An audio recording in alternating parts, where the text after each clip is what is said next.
నమస్కారం. ఇది సంగతికి స్వాగతం. దశాబ్దాల భారతీయ వారసత్వానికి ప్రతీక చేనేత. హస్తకళా నైపుణ్యంలో పోచంపల్లి చేనేత వస్త్రాలు మరింత ప్రత్యేకం. అంత విశిష్టత ఉన్న ఒక దశలో ఆధునికత అందిపుచ్చుకోలేక అంతరించే స్థితికి చేరింది. ఏళ్ల నుంచి నమ్ముకున్న కళ కడుపు నింపక వలసబాట పట్టి వేరే వృత్తుల్లోకి ప్రవేశించేలా చేసింది.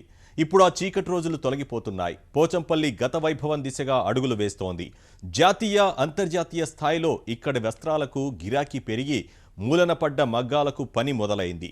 వస్త్రాల ఉత్పత్తి, ఎగుమతులు, అమ్మకాలు జోరుగా సాగుతున్నాయి. వినియోగదారుల అభిరుచులకు అనుగుణంగా ఉత్పత్తులు కొత్త కళని తెచ్చిపెట్టాయి. సాంకేతికత ఒడిసి పట్టుకుంటూ ఆన్లైన్లోనూ చీరల విక్రయం ప్రారంభించారు. అయితే ఈ ప్రయోజనం కొన్ని సంస్థలు, సంఘాలకే అందడం సమస్యగా మారింది. ఈ పరిస్థితుల్లో చేనేత కార్మికునికి ప్రయోజన ఫలాలు అందించేందుకు కేంద్ర, రాష్ట్ర ప్రభుత్వాలు ఎలాంటి పాత్ర పోషించాల్సింది?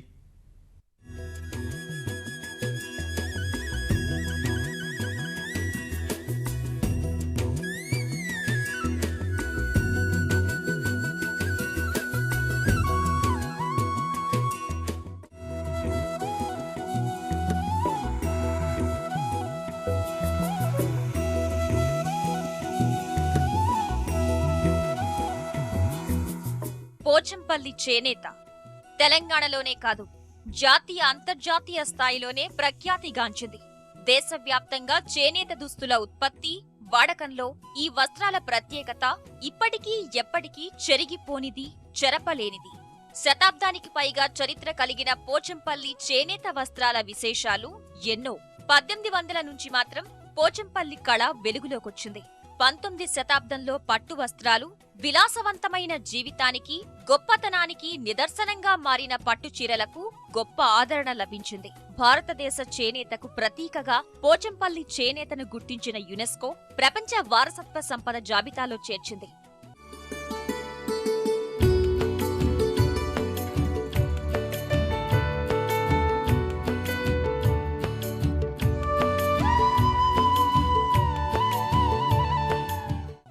పోచంపల్లి తయారీ నల్గొండ, వరంగల్ జిల్లాలకు మాత్రమే ప్రత్యేకం. టై అండ్ డై విధానం ద్వారా డిజైన్ రూపొందించి అందుకు అనుగుణంగా దారాలకు రంగులు అద్ది ఆ తర్వాత మగ్గాలపై క్రమపద్ధతిలో నేస్తారు. పోచంపల్లి విధానాన్ని అంతర్జాతీయ పరిభాషలో ఇక్కత్ గా పిలుస్తారు.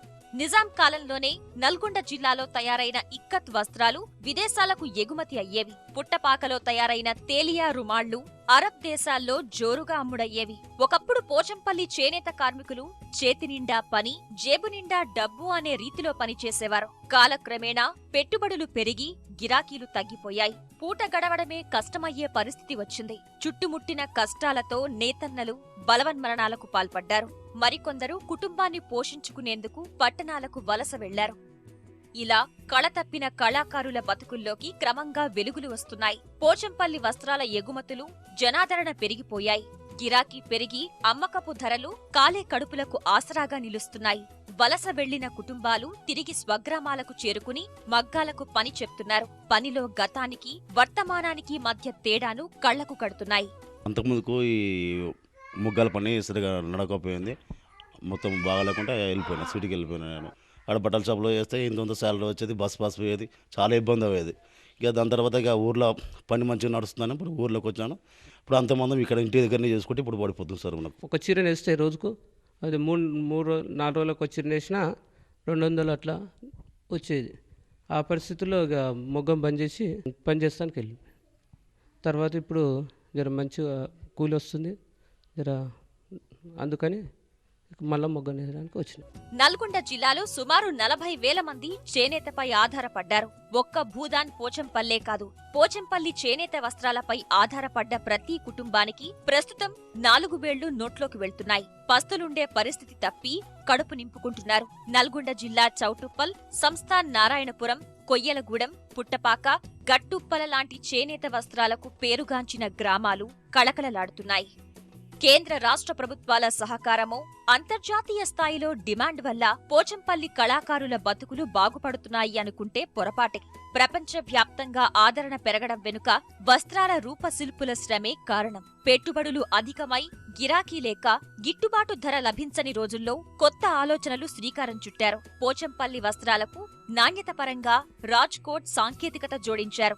ఈ ప్రక్రియతో దారం నాణ్యతతో దుస్తుల బరువు పెరిగింది. రాజ్కోట్, పోచంపల్లి డిజైన్లు కలిసిన వస్త్రాలకు బహిరంగ మార్కెట్ మంచి ధరతో కార్మికునికి గిట్టుబాటు ధర దక్కుతోంది. చీర నేసే సమయమూ తగ్గింది. నెలకు 4-5 వేలు అధికంగా సంపాదించుకోగలుగుతున్నారు. ఇప్పుడు దుడ్డు వచ్చింది కాబట్టి మాకు ఇప్పుడు 2 రోజులకు చీర అవుతుంది. అవదండి 2 రోజులకు చీర నేస్తున్నాం. ఇప్పుడు ఎంత కూలి 300-400 ఇచ్చేది ఆ కాలంలో. లాస్ట్ 500 ఇచ్చేది. ఇక ఇప్పుడేమో 1300 ఇస్తారు ఒక చీర నేస్తాం. అంటే ఈ మధ్యన రాజ్కోట్ అనేది మార్పు వచ్చింది. మునుపటికన్నా ఒక 500 చీరకు ఒక గిట్టుబాటు ఎక్కువ ఉంది. గతంలో పోచంపల్లి డిజైన్లంటే అన్నీ ఒకే తీరుగా కనిపించేవి. మూస ధోరణులకు ప్రస్తుతం స్వస్తి పలికారు. దారం, రంగు, డిజైన్ అన్నీ వినియోగదారుని అభిరుచులకు అనుగుణంగా తయారీ మొదలుపెట్టారు. ప్రయోగాలతో పోచంపల్లి వస్త్రాలను ప్రపంచ విపణిలోకి తీసుకెళ్లారు. పోచంపల్లి వస్త్రాలకు ఆద్యుడు కర్నాటి అనంతరాములు మొదలు చేనేత రంగంలో కేంద్ర రాష్ట్ర ప్రభుత్వాల నుంచి ఎన్నో అవార్డులు అందుకున్న గజం గోవర్ధన్, గజం అంజయ్య, గజం రాములు, గజం పాపయ్య, చిరంజీవులు, వెంకటేశం ఇలా ఎందరో చేనేత నిపుణులు పోచంపల్లికి ప్రపంచ ప్రఖ్యాతి తేవడంలో కీలక పాత్ర పోషించారు. కొత్త డిజైన్ల రూపకల్పనలో National Institute of Fashion Technology, weavers service centre వంటి సంస్థలు రంగుల అద్దకం, చేనేత కార్మికుల నైపుణ్యాలు పెంచడంలో కీలక భూమిక పోషించాయి. అంతర్జాతీయ సంస్థలు సైతం ప్రపంచ ప్రఖ్యాతిగాంచిన డిజైనర్లతో వస్త్రాలు నేయించటం వల్ల ప్రపంచ దేశాలకు పోచంపల్లి పరిచయమైంది.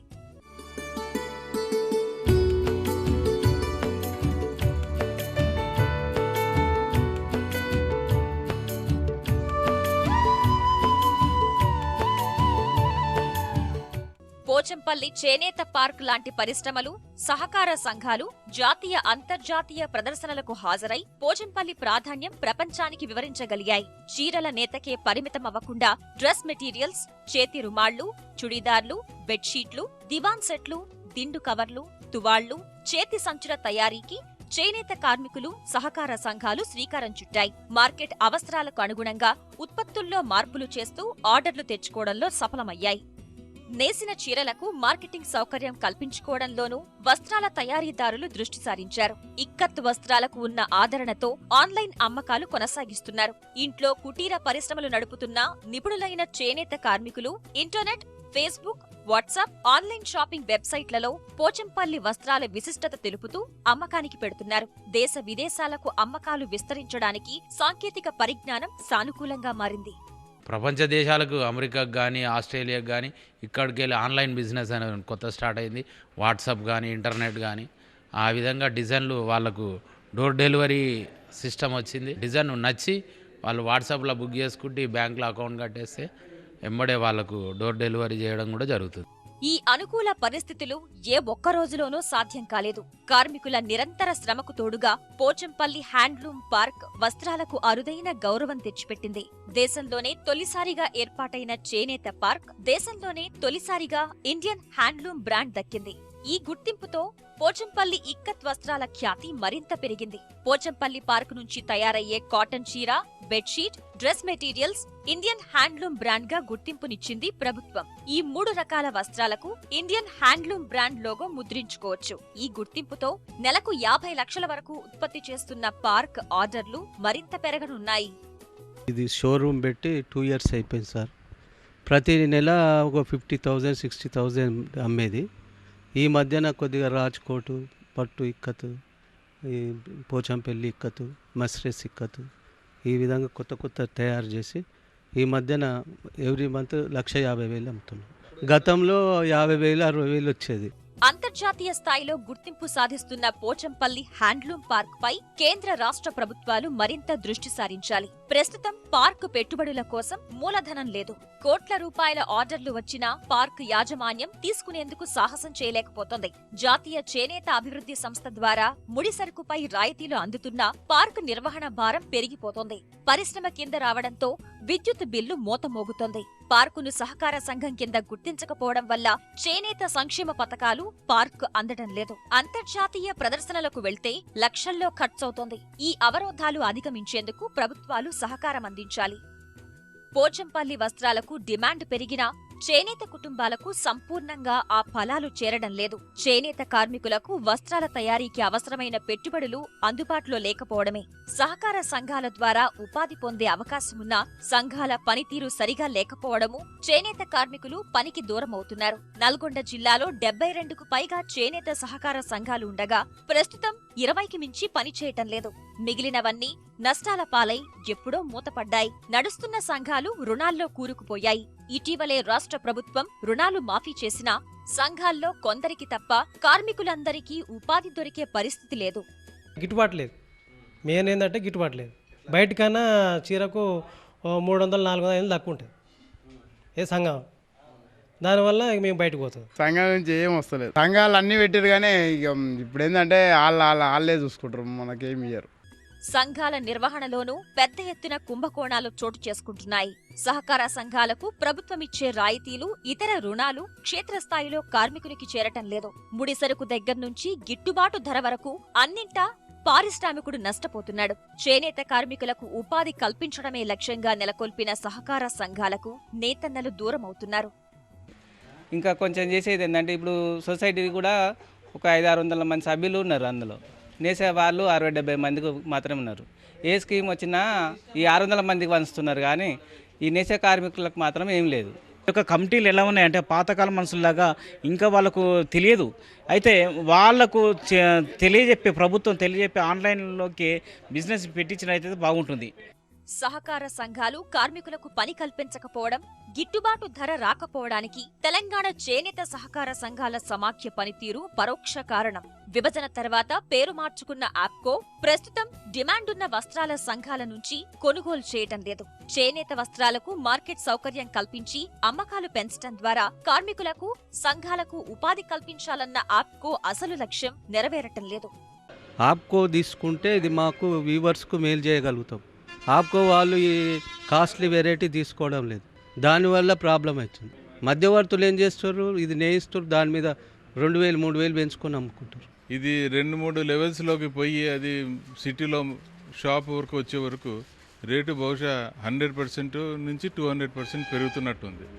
కాబట్టి ఇక్కడ ఏమవుతుందంటే మధ్య వాళ్ళకంతా ప్రాఫిట్ చాలా వస్తుంది, నేసే వాళ్ళకి ప్రాఫిట్ అంత రిటర్న్ రాదు. ఇక్కడ క్వాలిటీ అదంతా చాలా బాగుందండి. ముఖ్యంగా ఆడవాళ్ళు చూసేది బ్రైట్ కలర్స్ కాంబినేషన్ ఎక్సలెంట్గా ఉన్నాయి, చాలా బాగుంది. మార్కెటింగ్దే ప్రాబ్లం వీళ్ళకి. క్షేత్రస్థాయిలో చేనేత కార్మికునికి మేలు జరగాలంటే ముడి సరుకుపై రాయితీలు ఇవ్వాలి, రుణాలు మంజూరు చెయ్యాలి. మహిళ పొదుపు సంఘాల తరహాలోనే కొద్దిమంది సభ్యులతో చేనేత సంఘాలు ఏర్పాటు చేసి పనిచేసే కార్మికులకే రుణాలు, రాయితీలు, ప్రభుత్వ పథకాలు అమలయ్యేలా చూడాలి. డిమాండ్ దృష్టిలో ఉంచుకుని సహకార సంఘాల్లో మూతపడిన శిక్షణ కేంద్రాలు తిరిగి తెరవాలి. సమకాలీన డిజైన్లు, నైపుణ్యాలు, నేత విధానాలపై యువతకు శిక్షణ ఇవ్వాలి. ప్రభుత్వమే అంతర్జాతీయ ప్రదర్శనల్లో పోచంపల్లి వస్త్రాలను ప్రదర్శించాలి. పోచంపల్లి ఇక్కత్ వస్త్రాల డిజైన్లకు 2005లో పోచంపల్లి చేనేత సహకార సంఘం మేధో హక్కుల్ని పొందింది. అయినా మార్కెట్లో పోచంపల్లి డిజైన్లను ముద్రించిన దుస్తులు కోకొల్లలుగా వస్తున్నాయి. ఆ నకిలీని అరికట్టే చర్యలపై ప్రభుత్వం దృష్టి సారించాలి. జిఐ యాక్ట్లో మాకున్న నిర్దేశించినటువంటి మా యొక్క ఈ వ్యవస్థను కాపాడడానికి ఉన్న ఏదైతే నిబంధనలు ఉన్నాయో ఆ నిబంధనలు పక్కా అమలు చేసే బాధ్యత ప్రభుత్వం మీద ఉంది. ప్రభుత్వం తక్షణం ఆ చర్యలు చేపట్టి ఈ వ్యవస్థను కాపాడాలని నేను కోరుతున్నాను. ఇప్పుడు ఈరోజు మనం చేనేత వస్త్రాలు వాడుతున్నాం, మన పిల్లలు కూడా వాడాలంటే వాళ్ళ టేస్ట్కి అనుగుణంగా మనం ఉత్పత్తులు తయారు చేయాల్సిన అవసరం ఉంది. అది మన పారిశ్రామికులు గుర్తించాల్సిన అవసరం ఉంది. గవర్నమెంట్ కూడా వీవర్ సర్వీస్ సెంటర్ కానీ, డైరెక్ట్ హ్యాండ్లూమ్స్ కానీ ఈ విధంగా వాళ్ళని మోటివేట్ చేసి ఎంకరేజ్ చేస్తే తప్ప మనం ముందుకెళ్ళలేము, మన పరిశ్రమ ముందుకెళ్ళలేదు. మొత్తం పోచంపల్లి నేతన్నలు ప్రస్తుత అవకాశాల్ని అందిపుచ్చుకోవాలంటే పాలకుల విధాన నిర్ణయాల్లో సంస్కరణలు తప్పనిసరి. ప్రపంచాన్ని మరో వైరస్ వణికిస్తోంది. అదే జికా వైరస్. ప్రధానంగా లాటిన్ అమెరికా దేశాలను గజగజలాడిస్తోంది. బ్రెజిల్లో అయితే కల్లోలం సృష్టిస్తోంది. విపత్కర పరిస్థితుల్లో అనేక దేశాలు అత్యవసర పరిస్థితి ప్రకటించాయి. అప్రమత్తంగా ఉండాలని ప్రపంచ దేశాల అధినేతలకు WHO పిలుపునిచ్చింది. దోమల ద్వారా వ్యాప్తి చెందుతున్న వైరస్ దెబ్బతో పెద్దల శరీరం చచ్చుబడిపోతోంది. పక్షపాతం వచ్చిన వారిలా మారిపోతున్నారు. గర్భస్థ శిశువులపై తీవ్ర ప్రభావం చూపుతోంది. ఏకంగా ప్రాణాలనే తీసేస్తోంది. బతికి బయటపడ్డ చిన్నారులు ఎదగని మెదడుతో ప్రపంచంలోకి అడుగు పెడుతున్నారు. ప్రస్తుతానికి కొన్ని దేశాలకే పరిమితమైన జికా నెమ్మదిగా సరిహద్దులు దాటుకుంటూ ఇతర ప్రాంతాల్లోకి ప్రవేశిస్తోంది. అసలు జికా వైరస్ ఎలా వ్యాపిస్తుంది? ఈ వ్యాధిని ఇప్పుడే గుర్తించారా? జికాతో భారత్కు ఉన్న ముప్పేంటి?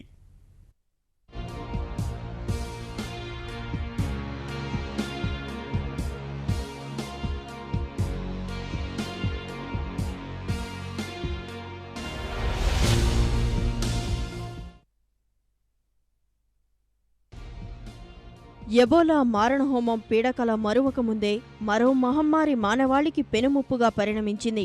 జికా వైరస్ ప్రపంచవ్యాప్తంగా కలకలం సృష్టిస్తోంది. లాటిన్ అమెరికా దేశాలు జికా పేరు వినపడితే చాలు వణికిపోతున్నాయి. గర్భంలో ఉన్న పిండంపై దాడి చేసే ఈ వైరస్ బ్రెజిల్లో బీభత్సం సృష్టిస్తోంది. ఏడెస్ దోమల ద్వారా వ్యాప్తి చెందే జికా గర్భస్థ శిశువులపై తీవ్ర ప్రభావం చూపుతుంది. ఇప్పటి వరకు 49 మంది శిశువుల ఉసురు తీసిన జికా 4,000 మంది చిన్నారుల మెదడు ఎదుగుదల మందగించేలా చేసింది. జికా ధాటికి 2018 వరకు పిల్లల్ని కనే ఆలోచన విరమించుకోవాలంటూ 5 దేశాలు సూచనలు చేశాయి. ఈ వైరస్ ప్రభావం అధికంగా ఉన్న 22 దేశాలకు గర్భిణీలు ప్రయాణం చేయవద్దు అంటూ ఎన్నో దేశాలు హెచ్చరిస్తున్నాయి. పెద్దల్లో పక్షవాతాన్ని కలిగించే జికా ప్రభావిత ప్రాంతాలకు వెళ్లకపోవడమే మంచిదని ప్రపంచ ఆరోగ్య సంస్థ హితవు పలుకుతోంది. 1940లో తొలిసారి వెలుగులోకి వచ్చిన జికా గతేడాది బ్రెజిల్లో బయటపడే వరకు ఇంత ప్రమాదకరమైనదిగా ఎవ్వరూ పరిగణించలేదు. ప్రపంచ ఆరోగ్య సంస్థ WHO దగ్గర ఉన్న సమాచారం ప్రకారం చిలీ, కెనడాలో తప్ప మిగిలిన దక్షిణ, మధ్య, ఉత్తర అమెరికా ఖండంలోని ప్రతి దేశంలో జికా వైరస్ వ్యాపించింది.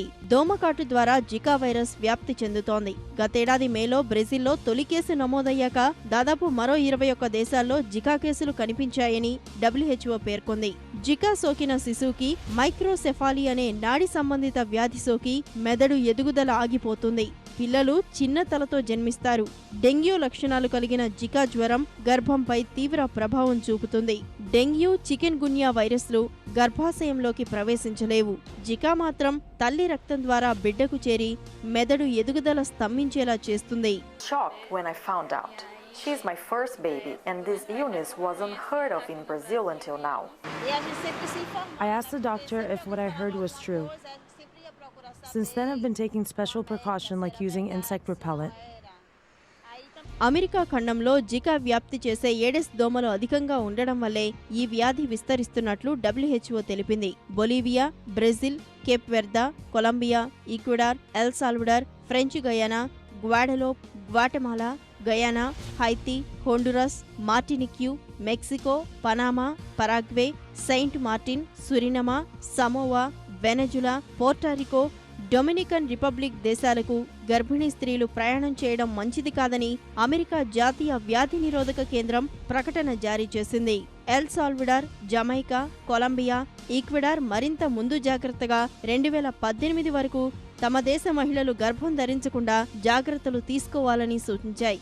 చిలీ, కెనడాలో వాతావరణం తడిగా ఉండడం వల్ల ఏడెస్ దోమ బతకడం కష్టమని, అందుకే జికా వ్యాప్తి చెందే అవకాశం లేనట్లు WHO వెల్లడించింది. Had about 1,000 cases, suspect cases. Now we've just heard last week it's been 3,000 reports.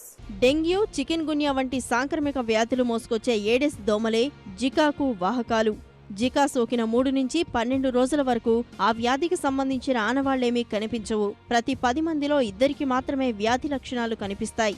ఇది ఫ్లావి వైరస్ కుటుంబానికి చెందింది. ఇది సోకితే జికా జ్వరం వస్తుంది.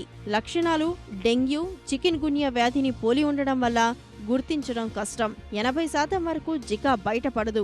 జికా వెలుగు చూసినప్పటి నుంచి ఇప్పటి వరకు చిన్నారులు తప్ప పెద్దవాళ్లెవరూ మరణించలేదు. తొలిసారి లాటిన్ దేశాల్లో ఈ వ్యాధి వెలుగు చూడడం వల్ల వాళ్లలో జికాను నియంత్రించే వ్యాధి నిరోధక శక్తి లేక వేగంగా వ్యాప్తి చెందుతున్నట్లు WHO వెల్లడించింది.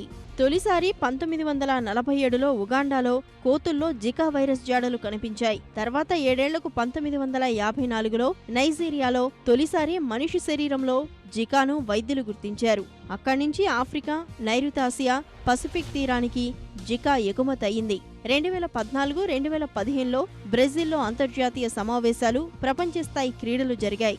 ఆ సమయంలో జికా వచ్చి ఉంటుందని బ్రెజిల్ ఆరోగ్యవేత్తలు అభిప్రాయపడుతున్నారు. తర్వాత అది వేగంగా అమెరికా ఖండమంతా విస్తరించింది. 2014లో 150 కేసులు నమోదు కాగా 2015 అక్టోబర్ నాటికి బ్రెజిల్లో సుమారు 3800 కేసులు గుర్తించారు. 2014తో పోల్చుకుంటే 2015లో 20 రెట్లు అధికమైంది. పెర్నాంబుకో అనే ప్రాంతంలో పుట్టే ప్రతి 10,000 మందిలో 300 మంది శిశువులు జికా కాటుకు గురై చిన్న తలతోనో మెదడు ఎదగకుండానే జన్మిస్తున్నారు. పుట్టే శిశువుల్లో 40% మంది కంటి రెటీనాపై కూడా జికా ప్రభావం చూపిస్తున్నట్లు వైద్యులు గుర్తించారు. ఈ ఏడాది రియోలో ఒలింపిక్ క్రీడలు జరగనున్న తరుణంలో జికా కలకలంతో అధికారులు అప్రమత్తమయ్యారు. క్రీడాగ్రామం పరిసరాల్లో నిరంతరం తనిఖీలు చేపడుతున్నారు. జికా వైరస్ విజృంభిస్తున్న పెర్నాంబుగోలో ఆరోగ్య అత్యవసర స్థితి విధించారు. సైన్యం ప్రభావిత ప్రాంతాల్లో పారిశుద్ధ్య చర్యలు చేపట్టింది. ఎక్కడా నీరు నిల్వ లేకుండా చూస్తోంది. మైక్రోసెఫాలీ బారిన పడ్డ చిన్నారుల తల్లిదండ్రులు తీవ్ర ఇబ్బంది పడుతున్నారు. కార్యాలయాలకు వెళ్లేవాళ్లు పిల్లలను డే కేర్ కేంద్రాల్లో వదులుతుంటారు. కానీ మైక్రోసెఫాలియా ఉన్న పిల్లలను చూసుకోవడం కొంచెం కష్టం కాబట్టి వాళ్లను చూసుకోవడానికి ఏ డే కేర్ సెంటర్ నిర్వాహకులు ముందుకు రావడం లేదని జికా కాటుకు గురైన బిడ్డల తల్లులు ఆవేదన వ్యక్తం చేస్తున్నారు. My main concern now is to go back to work, but the daycare centers refuse to take him because he has microcephaly. They say it's too much responsibility. అమెరికాలో 3కి సోకిన జికా వైరస్ పోర్టారికోలో 19 మందికి వ్యాపించింది. బాధితుల సంఖ్య క్రమంగా పెరుగుతోంది. కొలంబియాలో 13,500 కేసులు నమోదవగా వీరిలో 560 మంది గర్భిణులు ఉన్నట్లు అక్కడి అధికారులు వెల్లడించారు. లాటిన్ దేశాల్లోని గర్భిణీ స్త్రీలు ఆందోళన వ్యక్తం చేస్తున్నారు. అధికారులు ఎన్ని ముందస్తు జాగ్రత్తలు తీసుకుంటున్నా జికా ఇప్పటికే విజృంభించడం వల్ల అడ్డుకోవడం కష్టమవుతోంది. జికా సోకిన వాళ్లకు కొద్దిగా జ్వరం, శరీరంపై దద్దుర్లు, కళ్ళు ఎరిపెక్కడం, తలనొప్పి వంటి లక్షణాలు కనిపిస్తాయి. కానీ అందరినీ అవి ప్రమాదకర స్థితికి తీసుకెళ్లవు. 100 మందికి సమస్య వస్తే 80 మందికి ఆ ప్రభావం ఉందని కూడా తెలియకుండానే తగ్గిపోతుంది. ఆస్పత్రికి వెళ్లాల్సిన అవసరం కూడా ఉండదు. అందుకే ఈ వ్యాధిని గుర్తించగలిగే ల్యాబ్లు ప్రపంచవ్యాప్తంగా చాలా తక్కువగా ఉన్నాయి. కాబట్టి వైద్యులు లక్షణాలను బట్టి ప్రాథమికంగా డెంగ్యూగా నిర్ధారించి వైద్యం చేస్తుంటారు. విశ్రాంతి తీసుకుంటే జ్వరం తగ్గుతుంది. జికా వ్యాప్తి అడ్డుకోవాలంటే దోమకాటుకు దూరంగా ఉండడం మినహా ఏ విధమైన టీకా కానీ, వ్యాప్తి చెందాక తగ్గించే వైద్య విధానాలు కానీ, ఔషధాలు కానీ ప్రస్తుతం అందుబాటులో లేవు. జికా ధాటికి కుదేలవుతున్న బ్రెజిల్ ఈ వైరస్ కట్టడి కోసం కోట్ల రూపాయలు వెచ్చించి పరిశోధనలు చేస్తోంది. Over the past few days, there has been a sudden outpouring of news stories that are talking about this emerging disease, Zika, particularly as it pertains to a current outbreak in Brazil. There, the Ministry of Health has raised concern that the virus may be the cause of a dramatic increase in the incidence of microcephaly, a severe birth defect in which the size of the skull, and thus the brain inside, is much smaller than normal. Zika సోకిన వాళ్లతో లైంగిక చర్య జరిపినా ఈ వ్యాధి సోకుతుందని కూడా కొందరు వైద్యులు చెప్తున్నారు. అయితే ఈ వ్యాధి తగ్గిన తర్వాత రక్తంలో కనిపించకుండా మనిషి వీర్యంలో, మూత్రంలో అధికంగా కనబడ్డాన్ని 2013లో ఫ్రెంచ్ పొలిసియా వైద్యులు గుర్తించారు. ఎంతకాలం ఇలా ఉంటుందనేది ఖచ్చితంగా వాళ్లూ చెప్పలేకపోతున్నారు. ఈ జికాపై పరిశోధనలు చేయడమూ కష్టమేనని శాస్త్రవేత్తలు అంటున్నారు. కారణం ఎలుకలపై, చుంచులపై జికా ప్రభావం లేకపోవడమే. కేవలం కోతులు, మనుషులపై మాత్రమే ఈ వైరస్ ప్రభావం చూపుతోంది. కాబట్టి పరిశోధన కష్టమవుతోంది. లాటిన్ అమెరికాలో బీభత్సం సృష్టిస్తున్న జికా అమెరికా సంయుక్త రాష్ట్రాల్లోకి అడుగు పెడితే అడ్డుకోవడం కష్టమేనని WHO, CDC పేర్కొన్నాయి. అన్ని రాష్ట్రాల్లో ఏడెస్ దోమ పెరుగుదలకు అనుకూల వాతావరణం ఉంది. ఇప్పటికే హవాయి దీవుల్లో ఒక జికా కేసు నమోదైనట్లు అమెరికా వర్గాలు వెల్లడించాయి. ఆసియాలోనూ విస్తరించడానికి ఎక్కువ అవకాశాలు ఉన్నాయి. 1977, 78లో మలేషియా, పాకిస్తాన్లో జికా కలకలం రేగింది. భారత్ వంటి దేశాల్లో జికా విజృంభిస్తే అడ్డుకోవడం కష్టసాధ్యమే. ఇప్పటి వరకు ఏ కేంద్ర ఆరోగ్య సంస్థల వద్ద జికాకు సంబంధించిన ఏ విధమైన సమాచారమూ లేదు. బెంగళూరు వంటి పారిశ్రామిక, పర్యాటక నగరాలకు విదేశాల నుంచి ఎక్కువ మంది పర్యాటకులు, పరిశ్రమల ప్రతినిధులు వస్తుంటారు. వీరి ద్వారా దేశంలోకి జికా ప్రవేశించే అవకాశాలు లేకపోలేదు. కాబట్టి బ్రెజిల్ నేడు అనుభవిస్తున్న క్షోభ దృష్టిలో ఉంచుకొని అయినా భారత్ ముందు జాగ్రత్త చర్యలు తీసుకోవాలి. సింగపూర్ జికా విషయంలో ఎంతో అప్రమత్తంగా ఉంది. విమానాశ్రయాల్లో, నౌకాశ్రయాల్లో పరీక్షా కేంద్రాలు ఏర్పాటు చేసి జికా వైరస్ ప్రవేశించకుండా చర్యలు తీసుకుంటోంది. ఆస్ట్రేలియా, బ్రిటన్కు చెందిన కొంతమందికి జికా సోకినట్లు వెల్లడైంది. వీళ్లందరూ దక్షిణ అమెరికా దేశాలకు వెళ్లి వచ్చినట్లు గుర్తించారు. గర్భిణీ స్త్రీలపైనే జికా వైరస్ ప్రభావం అధికంగా ఉంటున్న నేపథ్యంలో అమెరికా వ్యాధి నిరోధక కేంద్రం CDC జికా విషయంలో కొన్ని మార్గదర్శకాలు విడుదల చేసింది. గర్భిణులకు జికా ఉన్నట్లు నిర్ధారణ అయిన పక్షంలో ప్రతి 3-4 వారాలకు ఒకసారి అల్ట్రాసౌండ్ స్కానింగ్ చేయించాలి. పిండం ఎదుగుదల గురించి ఎప్పటికప్పుడు తెలుసుకోవాలి. జికాను అడ్డుకునే ఏ విధమైన టీకాలు లేనందున గర్భిణులు జికా ప్రభావిత ప్రాంతాలకు వెళ్లకుండా ఉండాలని CDC సూచించింది.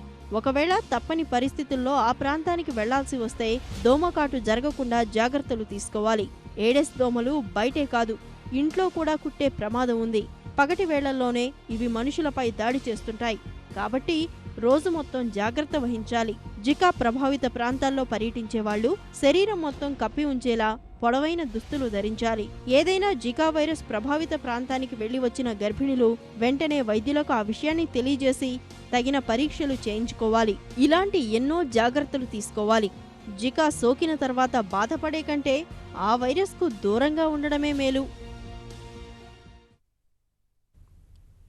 మరిన్ని విభిన్న అంశాలతో మరో ఇది సంగతిలో కలుసుకుందాం. నమస్కారం.